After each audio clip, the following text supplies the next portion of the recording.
want to start with a little confession.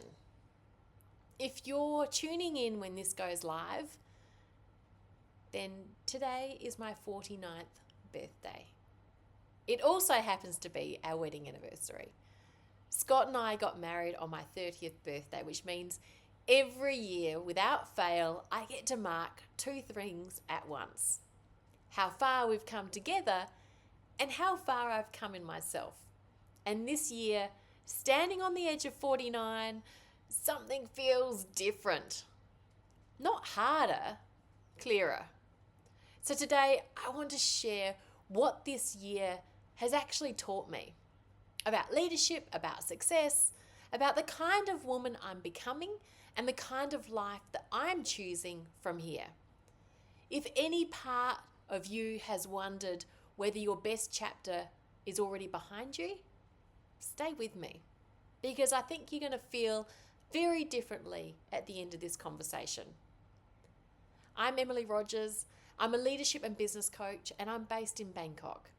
This channel is for women who are navigating the in-between, the space between who you have been and who you are becoming. I have honest conversations here, the kind that rarely get had out loud. Scott and I got married on my 30th birthday, not by coincidence, by choice. And every year, this day doubles as a kind of stock take. What has the year contained, and who am I in it? At 30, I was in the middle of building my HR career in Auckland. I'd followed a man to New Zealand a few years earlier. It hadn't worked out. I had quietly built something serious in the wreckage of that plan. I was ambitious, I was capable, I'd worked very hard. I was also, if I'm honest, constantly performing competence, performing certainty, performing the version of myself I thought was most acceptable to the room. At 49, I do not do that anymore. Not because I stopped caring, but because I stopped needing to. And that distinction has changed everything. The shift from proving yourself to trusting yourself, it's not a surrender. It is a promotion. So let me tell you what I genuinely care less about now. Not as a brag, but as a relief. I care less at being liked by everyone in the room. I still care deeply about the people I serve, but I have stopped contorting myself to be palatable to the people who are not my people. I care less about appearing to have everything together. Recently, I described 2024 as a year I was a swan. Smooth on the surface, maybe even elegant, dare I say it, but legs paddling furiously underneath. I spent a lot of that year managing that image, but at 49, I would rather just say, this is what's going on.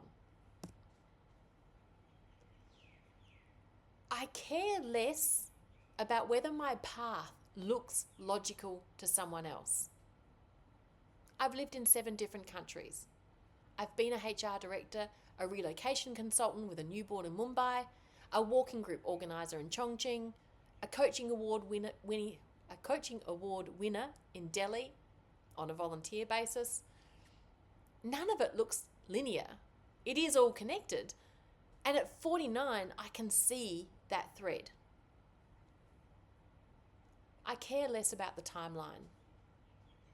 The idea that there is a window for ambition and that window closes is one of the most damaging things we can tell women. It is not true. The women I work with who are starting businesses in their 40s and 50s, they're not behind. They're better resourced, they're better boundaried, and they're less willing to settle for work that doesn't mean something. Midlife is not the end of ambition. It's where ambition gets honest.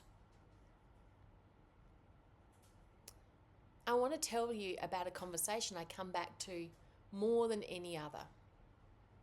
A few years ago, when Dad was dying of cancer, he died in September 2021, so in the lead up to that, it was during Auckland's longest lockdown, and I couldn't get to him.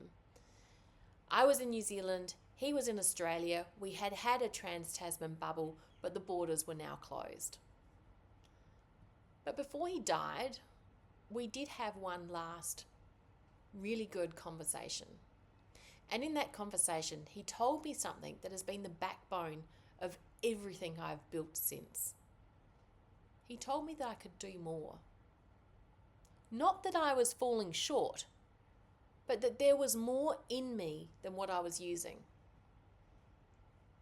He had watched me build communities in cities where I knew nobody, win a global coaching award doing pro bono work because I couldn't get a work visa, starting a business at 40 with no guarantee it would work. And his assessment was, you're just getting started. I still hear his voice when I'm exercising. It used to be when I was walking. I don't do that so much in Bangkok anymore. But when I'm exercising, it's when I have the stillness and I can still hear his voice. When I'm sitting with a difficult decision, I can hear Dad's encouragement. When something's hard, when I'm thinking about whether to keep going, I can hear him. Em, you can do more. And he was right. One of the clearest signs that 49 feels different to 39, I finally believe him.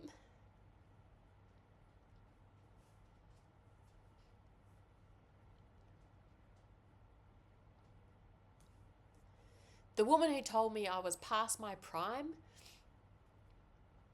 were measuring me against a version of success that I don't want anymore.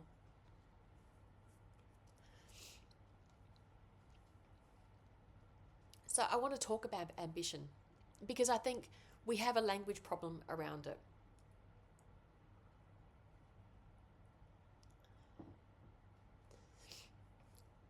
For most of my career, ambition meant doing more, taking on more, proving more. In 2024, that year I talk about being a swan, I was running coaching sessions, I was managing a part-time contract, we'd moved house twice already, a third was on the horizon, we were renovating a house, my mum was on the other side of the Trans-Tasman, I was showing up for 2 teenage girls. On the surface, it looks seamless, but it wasn't. And that's not sustainable ambition. That is performance with a plan. Sustainable ambition looks different now I'm 49. It means building something I actually want to be still building in 5 years' time. It means saying no to work that pays well but drains everything. It means designing my week around what I need to do to produce my best work, not around what looks impressively full to someone watching from outside. In Taipei years ago, I made a very deliberate decision. I would not volunteer immediately on arriving in the country, which is what I had always done previously. I would not fill the gap. I had spent years filling every gap in every city. This time I would wait. I was just going to pause and I was going to figure out what I actually wanted for myself. I had no idea what that was. But that pause led to a conversation at the school gate that started expat parenting abroad, which eventually became the leap to lead. Sometimes the most ambitious thing you can do is stop trying to fill the space and allow the clarity to arrive. Sustainable ambition, it's built on knowing what you want to stop doing as much as what you want to start. One of the things that no one warns you about, in the best possible way, is the freedom that comes from emotional maturity. I don't mean being older. I mean the specific ability to sit with discomfort without immediately trying to fix it, explain it, or perform your way out of it. I often talk about when my daughter spilled a glass of milk. I overreacted and I saw genuine fear in her face. That moment is the beginning of the leap to lead, not because it was dramatic, but because I recognized myself in it. A woman who had given so much of herself to everyone else, she had nothing left, and was taking it out on the people she loved the most. Emotional maturity is what has grown in the years since that moment. The ability to pause before I respond. The capacity to feel disappointed without spiraling. The willingness to be in the middle of a transition without needing to name it, fix it, or fast forward through it. That's what transition intelligence is built on. The recognition that the space in the middle, the part that feels uncertain, unfinished, is not the problem. It is the work. And at 49, it's where you actually start to trust that. Women become more powerful when they stop performing steadiness and actually develop it. So 7 countries, 25 years plus in HR and coaching, 2 daughters who are watching me, and 1 business I built from the wreckage of a plan that didn't go the way I expected. And a birthday week that feels, for the first time in a long time, like something worth actually marking. I'm less interested in proving now. I'm more interested in building something real, more interested in being fully present for the people I love, more interested in showing my girls what it looks like to lead your life rather than manage it. And that is what 49 is teaching me. Before I go, I want to leave you with a question to sit with. What has this season taught you about yourself? What are you less interested in proving now? And what matters more? You don't have to have an answer straight away, but I encourage you to sit with that. If these conversations resonate, I write about it every week. Honestly, with no polish, no performing, just the real version. So pour yourself a cuppa and join me at theleaptolead.com/newsletter.